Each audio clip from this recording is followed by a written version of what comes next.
अस्सलामुअलैकुम। बोल न्यूज़ में खुशामदीद। मैं हूँ गौहर इशरत और मैं हूँ महरोख शहरियार। बुलेटिन का बाकायदा आगाज़ करेंगे। सबसे पहले आपको बताएंगे कि अमरीकी पाबंदियों पर पाकिस्तान की जानिब से जवाब दे दिया गया है। पाकिस्तान के दिफाई फैसलों पर कोई फ़र्क नहीं पड़ेगा, कहा गया है। आपको बताएं कि पाबंदियाँ गैर ज़रूरी और नाइंसाफ़ी पर मबनी है। ये इक़दाम पाकिस्तान की दिफाई पोजीशन को कमज़ोर नहीं कर सकते।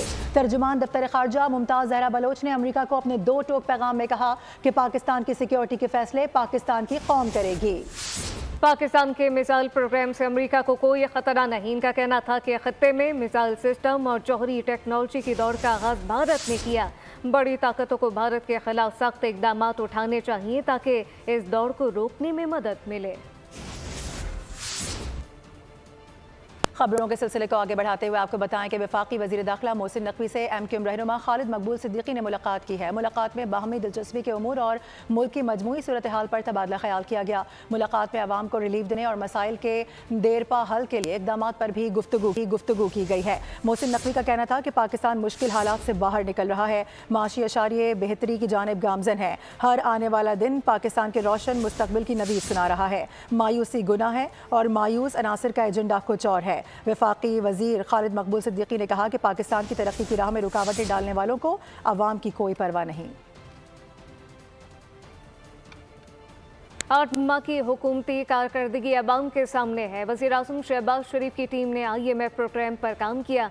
नून लीग की हुकूमत दुनिया के सामने पाकिस्तान का मुस्बत तशख़्ख़ुस उजागर कर रही है। Chairman youth program Rana Mashhood की इस्लामाबाद में प्रेस कॉन्फ्रेंस कहा कि मुल्क की मईशत के हवाले से अच्छी खबरें आई, जबकि बैरूनी सरमाकारी में भी रिकॉर्ड सदा पर इजाफा हुआ। मईशत बेहतरी की जानिब गामजन है। अल्लाह है कि पिछले 8 महीने तो इसके अंदर हुकूमत पाकिस्तान और पाकिस्तान की मईशत के हवाले से जो अच्छी खबरें आना शुरू हुई, जो प्राइम मिनिस्टर शहबाज शरीफ साहब और उनकी टीम ने दिन रात मेहनत करके पाकिस्तान के अंदर इन्वेस्टमेंट्स आना शुरू हुई, और ये जो इन्वेस्टमेंट्स हैं ये पाकिस्तान की हुकूमत पर दुनिया का एतमाद और एतबार है। पाकिस्तान के अंदर इंडस्ट्री जो है उसकी दोबारा हम ग्रोथ को देख रहे हैं। पाकिस्तान के साथ हर आने वाले दिन के अंदर नए से नए मुमालिक को हम जुड़ता देख रहे हैं। उधर पाकिस्तान पीपल्स पार्टी और नून लीग के दरमियान पंजाब में पावर शेयरिंग के मामले पर कोऑर्डिनेशन कमेटियों का इजलास आज 3 बजे गवर्नर हाउस लाहौर में होगा। इजलास में पंजाब में पीपल्स पार्टी को मकामी सतह पर दरपेश मसाइल के हवाले से मुशावरत की जाएगी। इसके साथ साथ पंजाब में पीपल्स पार्टी के तहफ़्फ़ुज़ात पर भी बात होगी। पाकिस्तान स्टॉक एक्सचेंज में कारोबार के आगाज पर जबरदस्त तेजी, 1112 पॉइंट का इजाफा रिकॉर्ड किया गया। 100 इंडेक्स 1,15,000 से ज्यादा पॉइंट की सतह पर ट्रेड कर रहा है, जबकि इंटरबैंक में अमेरिकी डॉलर की कीमत में 17 पैसे की कमी रिकॉर्ड की गई है। तफसीलात क्या है, कफील अहमद से जानते हैं। कफील, बताइएगा आज क्या मार्केट सेंटिमेंट्स है? देखिए, साल के इख्तिताम में जो है वो 5 रोज बाकी हैं और सेटलमेंट जो है वो चल रही है स्टॉक मार्केट में। अगर हम आज बात कर लें, मार्केट कल पॉजिटिव नोट पर बंद हुई थी, और अगर आज के कारोबार दिन की बात कर लें तकरीबन जो है वो कारोबार के आगाज पे तकरीबन 1000 से ज्यादा पॉइंट का इजाफा रिकॉर्ड किया गया और 1,15,036 के लेवल तक मार्केट जो है वो ट्रेड हुई है। और इस वक्त तमाम जो करंट इंडेक्स है वो 390 पॉइंट इजाफे से 1,14,314 के लेवल पर है। और ओवरऑल सेंटीमेंट जो माहिरीन उनका यही कहना है कि मार्केट में जो सेंटीमेंट है पॉजिटिव है और मार्केट में जो इंडेक्स है वो आगे उसमें इजाफा ही देखा जाएगा। दूसरी जानिब अगर हम बात कर लें जो है वो 17 का कमी रिकॉर्ड की गई। डॉलर जो है 268 रुपये जो है वो ट्रेड हो रहा है। तो ये तमाम सूरत हाल और मार्केट में जो सेंटीमेंट है। बहुत शुक्रिया। उधर FBR की जानिब से रेवेन्यू शॉर्टफॉल पूरा करने के लिए बैंक्स के मुनाफे पर टैक्स बढ़ाने की तजवीज़ सामने आ गई है। बैंक्स के मुनाफे पर टैक्स बढ़ाने से 100 अरब रुपए तक टैक्स वसूल किया जा सकेगा। तजवीज़ चंद रोज़ में अमल दरामद इस पर किया जाएगा। रेवेन्यू शॉर्टफॉल पूरा करने के लिए बैंकों के मुनाफे पर टैक्स बढ़ाया जाए। फेडरल ब्यूरो ऑफ रेवेन्यू की जानिब से तजवीज़ सामने आ गई। तजवीज़ में कहा गया है कि बैंकों के मुनाफे पर टैक्स न बढ़ाया गया तो रेवेन्यू शॉर्टफॉल पूरा नहीं हो सकेगा। तजवीज़ मंजूर होने की सूरत में आइंदा चंद दिनों में अमल दरामद हो सकता है। बैंकों के मुनाफे पर टैक्स बढ़ाने से 100 अरब रुपए तक टैक्स वसूल किया जाएगा। FBR ज़राए के मुताबिक टैक्स बढ़ाने पर बैंकों को ट्रेजरी या निजी शोबे को एडवांस डिपॉजिट रेशियो की रियायत दी जा सकती है। दिसंबर का टैक्स मिलाने से मजमूई शॉर्टफॉल 550 अरब रुपए तक पहुंच जाएगा। जुलाई से नवंबर रेवेन्यू शॉर्टफॉल 356 अरब रुपए तक रिकॉर्ड किया गया है। रवा माह के दौरान FBR को 1400 अरब रुपए टैक्स हदफ इकट्ठा करना है। अहम खबर शामिल करें, आपको बताएं कि इंटरनेट सार्फिन के लिए अच्छी और बड़ी खबर आ गई है। जदीद केबल को अफ्रीका से पाकिस्तान के साथ जोड़ा जा रहा है, जबकि केबल बिछाने का काम अब आखिरी मराहिल में दाखिल हो गया है। जदीद केबल से इंटरनेट की स्पीड में इजाफा हो जाएगा। पाकिस्तान की डिजिटल तरक्की को भी फ़रोग़ मिलेगा। इंटरनेट सार्फिन के लिए अच्छी खबर है, जबकि जदीद केबल को अफ्रीका से पाकिस्तान के साथ अब जोड़ा जा रहा है। केबल बिछाने का काम आखिरी मराहिल में दाखिल है। और अब आपको ये बताएं कि खेल के मैदान में सियासत करने वाला भारत फिर बेनकाब हो गया है। चैंपियंस ट्रॉफी में भारत को फायदा पहुंचाने के लिए खेल की साख को कुर्बान किया गया है। बरतानवी अखबार टेलीग्राफ ने ICC को आड़े हाथों ले लिया है। रिपोर्ट में लिखा गया कि एक मुल्क के पास इतनी ताकत है कि वो दूसरे मुल्क को फाइनल की मेजबानी से भी रोक सकता है।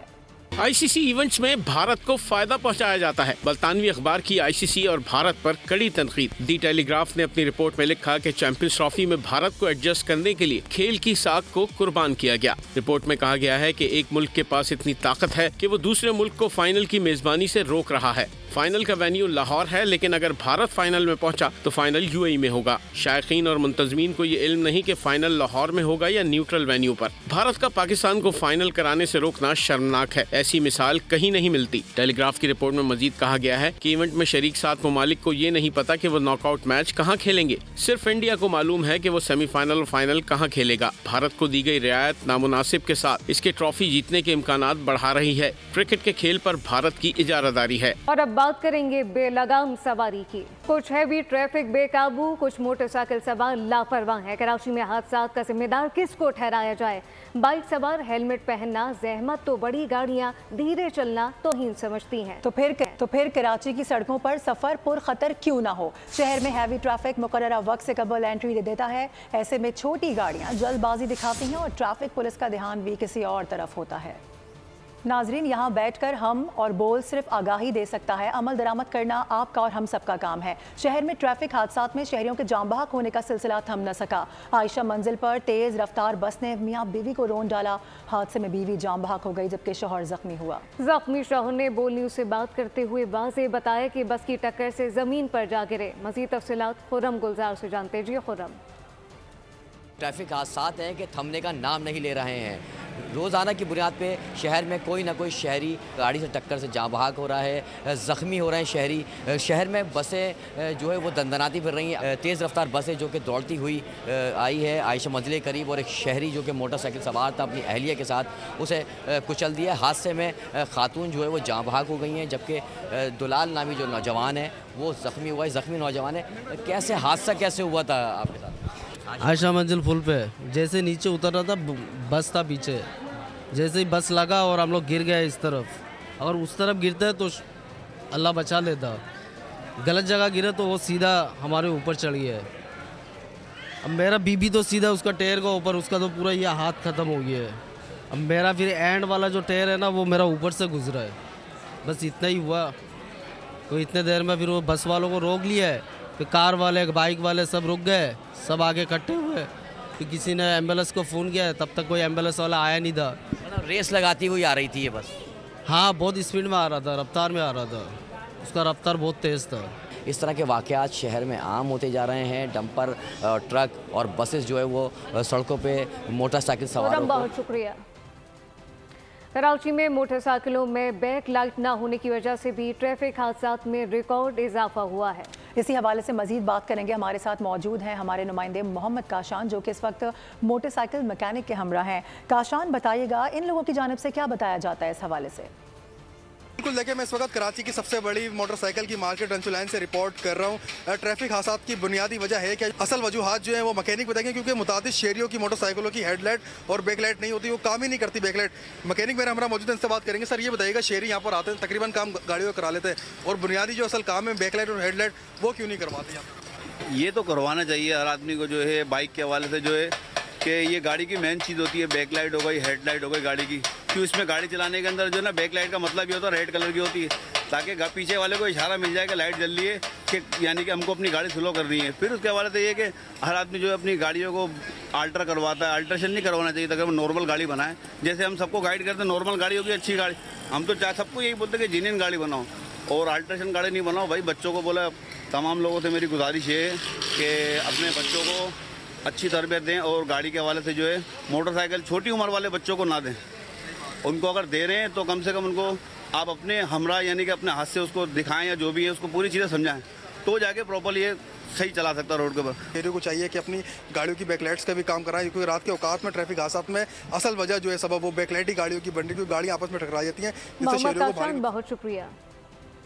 नाज़रीन, कराची में हादसात की कोई एक वजह नहीं है, एक बड़ी वजह शहरियों की लापरवाही भी बताई जाती है। आईजी सिंध गुलाम नबी मेमन ने बोल न्यूज़ से गुफ्तगू करते हुए बताया है कि लाइसेंस लाजिम कर रहे हैं। 50% से ज़ायद हादसात सिर्फ मोटरसाइकिल सवार अफराद के रिकॉर्ड पर हो रहे हैं। इसी हवाले से बात करेंगे, हमारे साथ आसिम भट्टी मौजूद हैं। आसिम भट्टी, क्या मौक़िफ़ सामने आया, क्या बताना है इनका? कराची में रोज़ की बुनियाद पर दिन हो या रात हो, जिस वक्त शहर में ज़्यादा ट्रैफिक होती है और रात के जब ट्रैफिक नहीं भी होती तब भी हादसात मामूल के मुताबिक हो रहे हैं। मैं इस वक्त सेंट्रल पुलिस ऑफिस में मौजूद हूँ। आईजी सिंध मेरे साथ मौजूद है जनाब गुलाम नबी मेमन साहब, इनसे भी जानते हैं असल वजूहात क्या हैं। सर, ये फरमाइएगा, क्या वजह है कि पुलिस भी कंट्रोल करने की कोशिश करी लेकिन हादसात थम नहीं रहे? बिस्मिल्लाहिर्रहमानिर्रहीम। देखें, एक तो सबसे इम्पॉर्टेंट चीज़ जो है वो ये कि ड्राइवर किस तरह से ड्राइविंग करते हैं, और कि एक तो लोगों को बहुत जल्दी होती है, और ख़ास तौर पे मोटरसाइकिल्स की आप देखें कि सबसे ज़्यादा जो हमें इसमें वर्कआउट किया है नंबर ऑफ़ एक्सीडेंट्स का, वो मोटरसाइकिल्स हैं, जो 57% मतलब ट्रैफिक वाले बता रहे हैं। उसमें अक्सर ये होता है कि वो लेन फ्रीक्वेंटली चेंज करते हैं, लेफ़्ट साइड से मूव करते हैं, इशारा उनके एंड पे अभी तक बंद होता है तो वो कोशिश करते हैं कि वो जो 5 सेकंड का गैप होता है उसमें से निकलने की कोशिश करते हैं। नेचुरली ये एक ऐसी चीज़ें हैं जो हादसे का बायस बनती हैं। इंसान की जान चली जाए तो फिर नेचुरली आपको थोड़ा सख्ती भी करनी पड़ेगी। तो हमने अभी सोचा है कि अगर ड्राइविंग लाइसेंस उसके पास नहीं होगा तो नेचुरली हम उसको गाड़ी चलाने नहीं देंगे, गाड़ी को फॉरफिट करेंगे, और अगर सेकंड टाइम पे उसने किया तो उस पर फिर हम क्रिमिनल प्रोसीडिंग भी करेंगे। सर, ये फरमाइएगा, दुनिया भर की हम मिसाल देते, दुनिया भर में बगैर हेलमेट के, लाइसेंस के, साइड मिरर के मोटरसाइकिल नहीं चला सकते, तो यहाँ पर हम उसको कब इम्प्लीमेंट करेंगे? देखें, ये म्यूचुअल एक मैं समझता हूँ कि होना चाहिए अंडरस्टैंडिंग, बजाय इसके कि पूरा ज़ोर पुलिस की इन्फोर्समेंट पे हो। ठीक है, इन्फोर्समेंट ज़रूरी है, मैं इस चीज़ को एडमिट करता हूँ कि पुलिस के एंड पे मतलब बहुत ज़्यादा सख्ती होनी चाहिए, और ये टॉलरेट नहीं करना चाहिए कि कोई अगर वायोलेशन करता है, छोटी सी भी आप किसी चीज़ को टॉलरेट करेंगे तो नेचुरली वो फिर उसका अमल ये होता है कि लोग आज छोटी वायोलेशन पे कहते हैं कि भाई कुछ नहीं होता, तो अगले दिन फिर नेक्स्ट वायोलेशन वो बड़ी करेंगे। और चलानिंग ऑफिसर्स के लिए हमने ये कहा कि भाई जो नोटिफाइड होगा वो चालान करेगा, और उसके लिए ये भी कंपलसरी किया कि वो बॉडी ऑन कैमरा लगाए, और जो भी ट्रांजैक्शन करे, चालान करना है या मतलब वार्निंग देनी है तो वो अंडर कैमरा करे। तो उससे थोड़ा सा फ़र्क पड़ा कि भाई उनके एटीट्यूड में भी फ़र्क आया। लेकिन अभी बहुत सारी चीज़ें ऐसी हैं जो मैं समझता हूँ कि ठीक होने वाली हैं। एक तो ये कि स्ट्रीट पे जो हमारा पुलिस ऑफिसर खड़ा है वो जनरल चेकिंग ना करे, लेकिन अगर कोई वायोलेशन होती है तो फिर उस पर मतलब वो किसी किस्म की कोई लीनियंसी ना शो करे। सर, एक ये भी बताइएगा कि दुनिया भर के तरक्की याफ्ता ममालिक में चालान की जो रकम होती है बहुत ज़्यादा होती है कि एक दफ़ा चालान होगा तो अगली दफ़ा उसको नसीहत होगी। हमारे यहाँ ऐसा कब होगा? ये पेइंग कैपेसिटी पे है, और गवर्नमेंट हमेशा पब्लिक का सोचती है, और ये डिसीजन गवर्नमेंट के एंड पे होता है। हमें भी एक स्टेज पे आस्ता आस्ता करके उधर जाना होगा। बहुत शुक्रिया सर। जैसे कि आईजी साहब बता रहे थे कि 50 से ज़ायद फ़ीसद जो है वो मोटरसाइकिल सवार हादसात का शिकार हुए। ऐसे जो हमारे पास अदाद शुमार है 730 के करीब अब तक अमवात हो चुकी हैं, जबकि 7,500 के करीब। बहुत शुक्रिया आपका। कराची में आरामदेह सफ़र एक ख्वाब बन चुका है। ऐसे में ट्रैफिक हादसा खौफनाक हद तक बढ़ चुके हैं। 2024 खासा खूनी रहा। साल भर के दौरान 771 जानें ले लीं। बच्चे, बूढ़े, मर्द, ख़वातीन कोई महफूज ना रहा। ट्रैफिक हादसात में अमवात की शरह तशवीशनाक हद तक बढ़ चुकी है। तफसीलात क्या हैं, साथी एंकर रमशा साजिद से जानते हैं। जनवरी में 94 अफराद जाँ बहक और 734 जख्मी हुए। फरवरी में हादसात 55 जाने ले गए और 709 जख्मी हुए। मार्च में हादसात से अमवात की तादाद 39 रही, जबकि 525 जख्मी हुए। अप्रैल में 64 जाने गई, 470 अफराद जख्मी हुए। मई में 51 अफराद मारे गए, जबकि 464 जख्मी हुए। जून में 75 अफराद ने जान से हाथ धोए जबकि 645 जख्मी हुए। जुलाई में 40 अफराद जाँ बहक जबकि 630 जख्मी हो गए। अगस्त में जाँ बहक अफराद की तादाद 45 रही और 516 जख्मी हुए। सितंबर में 71 अफराद जाँ बहक और 781 जख्मी हुए। अक्टूबर में 66 जाने गई, 980 अफराद जख्मी हुए। नवंबर में 90 जिंदगियों का खात्मा हुआ जबकि 987 जख्मी हुए। दिसंबर में 22 रोज में 81 अफराद ने जान की बाजी हारी जबकि 700 अफराद जख्मी हुए। हादसात में 601 मर्द, 88 खवातीन, 61 बच्चे और 21 बच्चियां जाँ बहक हुई। आगे बढ़ेंगे, आपको बताएं कि मारूफ अदाकार राशिद महमूद ने ट्रैफिक हादसा से बचाव के लिए बोल की मुहिम को सराहा है। राशिद महमूद कहते हैं कि ट्रैफिक कवानीन से आगाही वक्त की अहम ज़रूरत और कवानीन की पासदारी हम सब का फ़र्ज़ है। इस मुहिम पर बोल को खिराज तहसीन पेश करता हूँ। कवानीन से आगाही वक्त की अहम ज़रूरत है और ट्रैफिक कवानीन की पासदारी हम सब की जिम्मेदारी है। बोल न्यूज़ शुरू कर रहा है एक खुसूसी कैंपेन जिसका टाइटल है बेलगाम सवारी। शहरियों में ट्रैफिक कवानीन पर अमल के हवाले से बोल न्यूज़ ने ये जो आगाही मुहिम शुरू की है, मैं उनको खिराज तहसीन पेश करता हूँ। इस खुसूसी शो में ख़ास तौर पर आवाम के लिए बच्चों की हिफाजत और ट्रैफिक कवानीन पर खुसूसी आगाही फराहम की जाएगी। Wish you all the best बोल न्यूज़। बहुत सारी दुआएं आपके लिए। कराची में बढ़ते ट्रैफिक हादसात पर शमून अब्बासी भी बोल पड़े। खुसूसी पैगाम में सवाल किया, सड़क पर आने वालों को आखिर किस बात की जल्दी होती है? हम सिग्नल को भी खातिर में नहीं लाते। रॉन्ग वे पर आने में किसी को शर्म नहीं आती, बल्कि इसे अच्छा ड्राइवर और राइडर समझा जाता है। ने एक इनिशिएटिव लिया है कराची में ट्रैफिक की जो कवानीन है उन पर बात करने का। कवानीन तो बनी हुई हैं लेकिन अनफॉर्चुनेटली हम उन्हें फॉलो नहीं करते। हर कोई बहुत जल्दी में, हम सिग्नल्स की कोई इज्जत नहीं करते। ट्रैफिक इतना भी हुआ नहीं है हमारे मुल्क में जितना हमें लगता है। निज़ाम हमने बर्बाद कर दिया ना ट्रैफिक का, उसकी वजह से हमें ये ट्रैफिक ज़्यादा लगने लगा। लोगों को मैंने देखा है कि फास्ट लेन में 40 की स्पीड पे चल रहे होते हैं और वो जगह नहीं देते। और शारा फैसल हो या कोई भी इस तरह का रोड हो, ये वाली जो चीज़ें हैं ये हमारे ट्रैफिक को बर्बाद कर रही हैं। और बोल टीवी ने ये इनिशिएटिव लिया है कि इस आगाही के लिए हमें और भी बहुत सारे और लोगों को उनसे रिक्वेस्ट की है कि प्लीज़ आप लोग वीडियोस बनाएं और वीडियोस बना के शेयर करें और ताकि आवाम तक ये बात जाए कि खुदा के लिए इस जल्दी को थोड़ा सा पीछे छोड़ें। वेदर न्यूज़ में सबसे पहले आपको लिए चलेंगे मरी, यहाँ की बात करेंगे। गुज़िश्ता रोज़ की बर्फबारी के बाद धूप तो निकल आई है लेकिन यख बस्ता हवाएं चल रही हैं जिससे सर्दी की शिद्दत बरकरार है। बर्फबारी देखने के शौकीन सयाह भी बड़ी तादाद में मरी पहुंचे हुए हैं, जो यहाँ के ठंडे ठार मौसम और दिलफरेब नज़ारों से खूब लुत्फ़अंदोज़ होते दिखाई देते हैं। तफसीलात क्या है, आरिफ सईद से जान लेते हैं। गुज़श्ता रोज़ बर्फबारी के बाद आज चमकती धूप निकल आई है लेकिन सर्दी की शिद्दत में कमी वाक़ न हो सकी। यख बस्ता हवाएं चल रही हैं। स्याह भी यहाँ पर काफ़ी तादाद में पहुँचे हैं जो यहाँ के बर्फबारी के खूबसूरत नज़ारों और दिलफरेब मौसम से जी भर कर लुत्फ़अंदोज़ हो रहे हैं। मेरे साथ इस टाइम एक स्याह मौजूद है, इनसे पूछते हैं वो कहाँ से आए हैं और यहाँ के नज़ारों और मौसम को कैसे इंजॉय कर रहे हैं। अस्सलाम वालेकुम। हम लाहौर से आए हैं, लाहौर से आए हैं मरी के लिए। और ये हमने कल वीडियो देखी थी और बड़ी बर्फबारी का जो है था ना मंजर हमने देखा था ना मोबाइल पे, तो इसी वजह से ना हमने प्लान बनाया कि हम चलते हैं और इसी मौके पे हम आए हैं। और रात को रास्ते में जो है ना हल्की हल्की स्नोफॉल हमें मिली है और बहुत अच्छा वेदर है, बहुत नाइस है और हमने बहुत इंजॉय किया। हमारे बच्चों ने भी बड़ा अप्रिशिएट किया है। जी, जैसा कि आप बता रहे हैं जी कि यहाँ पर हमने खूब इंजॉय किया। यहाँ भी ये बताता चलूँ कि शायद इस टाइम जो है ना वो मरी के दीगर तफरीह मकामात पतिराडा, बूरबन, यूबिया, नथिया गली, पिंडी पॉइंट, कश्मीर पॉइंट, माल रोड समेत तमाम तफरीह मकामात। बहुत शुक्रिया। रुख करेंगे गिलगित बल्तिस्तान का। यहाँ सर्दी की लहर बरकरार है। शदीद सर्दी से नदी नाले जमने लगे हैं। गिलगित बल्तिस्तान का मौसम कैसा है, बात करेंगे। नदीम खाना में ज्वाइन करें। नदीम, कैसा मौसम है, क्या बताना है महकमा मौसमियात का?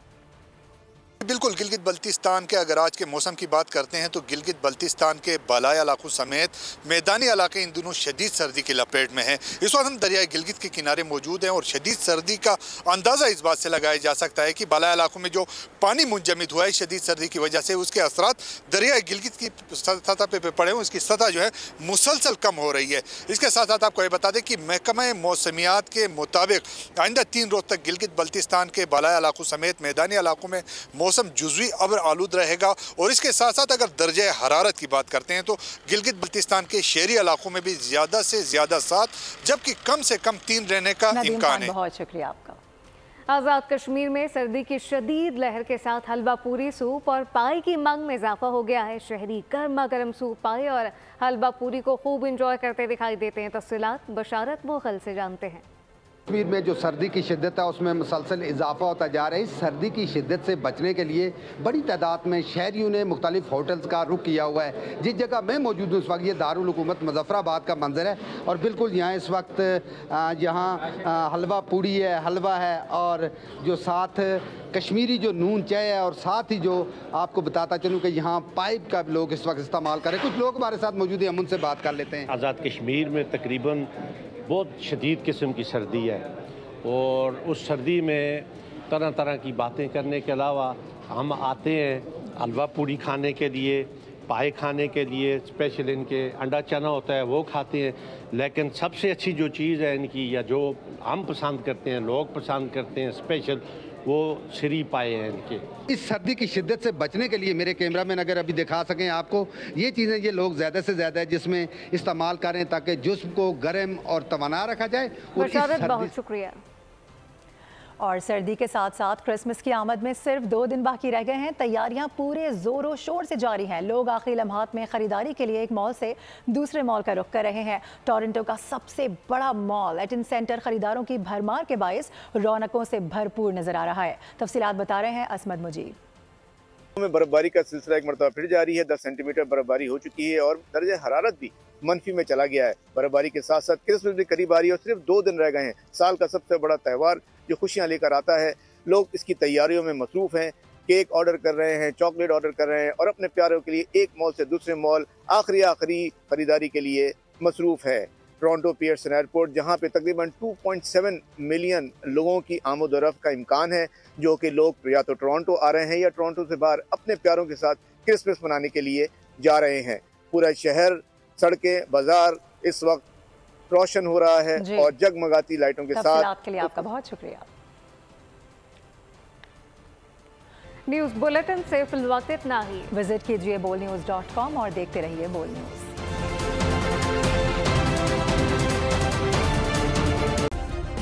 सब्सक्राइब करें और बेल दबाएं ताकि कोई खबर रह न जाए।